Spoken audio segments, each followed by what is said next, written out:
안녕하세요. 메이드형 성형외과에서 동안 리프팅 진료를 하고 있는 박수연 원장입니다.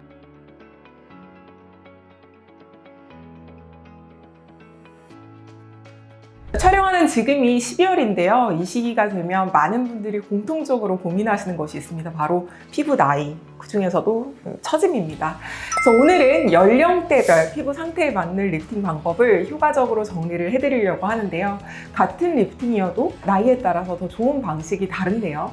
나에게 가장 잘 맞는 리프팅은 뭘까 고민하셨다면 끝까지 함께 해주세요.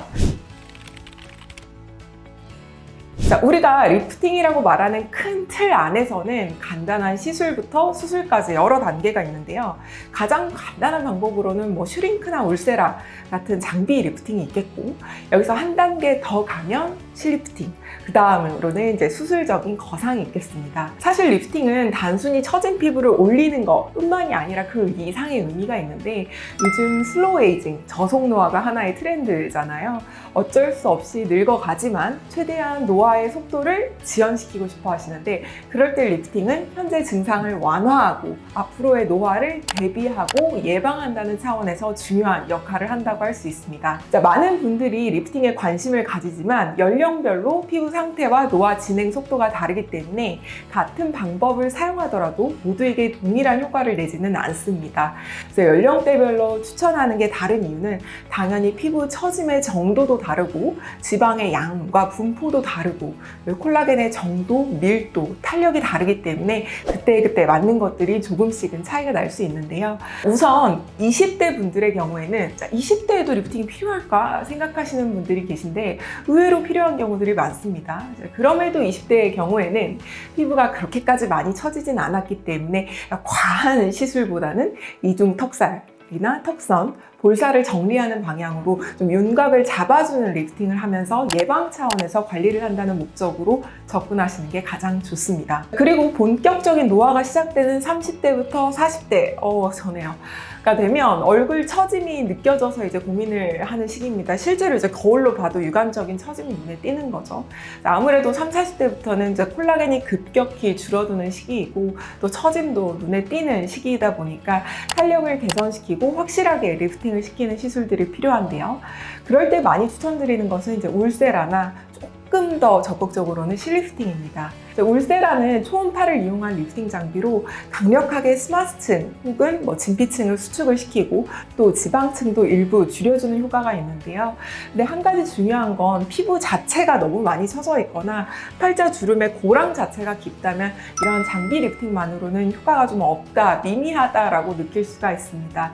그래서 저는 실리프팅으로 윤곽을 어느 정도 잡아준 뒤에 이후에 이제 울세라 같은 어떤 장비 리프팅으로 꾸준히 관리를 해주시면 라인이 훨씬 확실히 초기에 잡히면서 리프팅을 유지할 수 있어서 30대에서 40대 분들에게 자주 추천드리는 방법이라고 할 수 있겠습니다. 자, 이제 50대가 되면은요, 노화를 정말 많이 느끼는 시기인데요. 탄력이 눈에 띄게 떨어지고 피부 처짐도 심해지면서 심술보, 마리오네트 이런 노화 증상들이 복합적으로 한꺼번에 나타나게 됩니다. 이때는 사실 장비 리프팅 단독보다는 조금 더 즉각적이면서 확실한 효과를 볼 수 있는 방법들이 필요한데요. 아무래도 50대 이상인 분들은 어떤 장비 단독으로 인한 리프팅은 좀 한계를 보이고 기존의 어떤 피부 재생에도 차이가 나기 때문에 막 열만 가해주는 것만으로는 만족도가 좀 떨어지기 때문이죠. 따라서 실리프팅이나 미니 리프팅을 통해서 물리적으로 반드시 당겨주는 게 효과적입니다. 미니 리프팅은 구렛나루나 헤어라인 쪽에 작은 범위의 절개창을 내고 처진 조직을 절제해서 없앤 다음에 피부를 당기는 방식이라서 확실한 효과가 있는 반면에 흉터는 적고 회복이 빨라서 50대 초반분들에게 굉장히 인기가 많습니다. 이제 60대가 넘어가면은요, 노화가 광범위하게 진행되면서 고민이 좀 깊어지는 시기인데요. 이때는 아무래도 시술적인 방법들은 효과가 좀 적고 만족도가 낮기 때문에 좀 더 확실한 안면거상 수술을 고려를 해보시는 것이 좋습니다. 하지만 이전에 꾸준히 관리를 받아왔다거나 나의 어떤 회복 능력이나 회복하는 속도 그리고 나의 개인적인 재생 능력도 고려를 해야 되기 때문에 다양한 다양한 방법들을 염두에 두시고 상담을 받아보시는 것이 좋습니다. 또 연령이나 피부 상태에 따라서 사용하는 실리프팅의 종류 자체도 달라집니다. 각각 어떤 차이가 있고 어떤 분들한테 효과가 있는지 간단히만 정리를 해볼게요.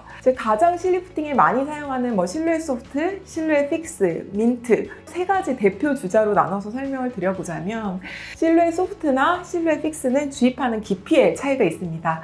아무래도 얕은 층에 주입을 해서 피부의 이 지방층의 재배치를 변화를 시키기 때문에 비교적 탄력이 좋은 30대나 40대 초반 분들이 일부 부위의 지방을 재배치하고 싶다거나 미세한 주름들이 있는 어떤 팔자주름 이런 층을 살짝 당겨주는 데 있어서 실루엣 소프트가 많이 사용되는 반면에, 실루엣 픽스는 상대적으로 붉은 실로 깊은 층, 스마스층에 주입을 해서 윤곽을 잡아주기 때문에 피부 탄력이 많이 떨어진 50대 분들에게 많이 사용되는 편입니다.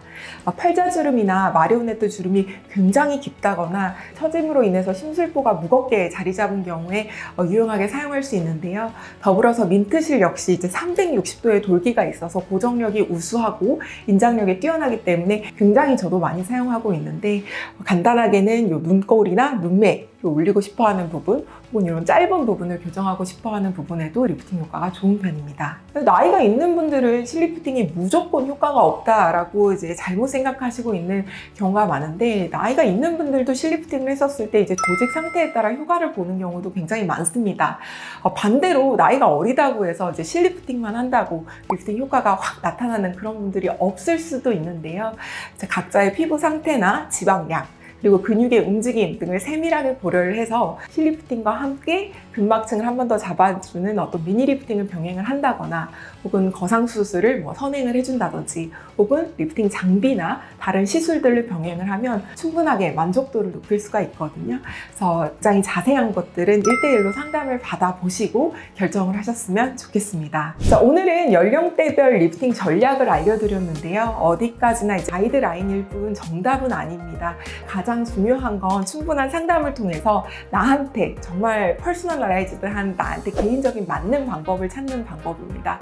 그래서 오늘 정보가 여러분의 시술 선택에 도움이 되셨기를 바라면서, 궁금한 점이 있다면 언제든지 댓글 남겨주시길 바라고요. 여러분의 리프팅 계획 저와 함께 계획해 보시길 바랍니다.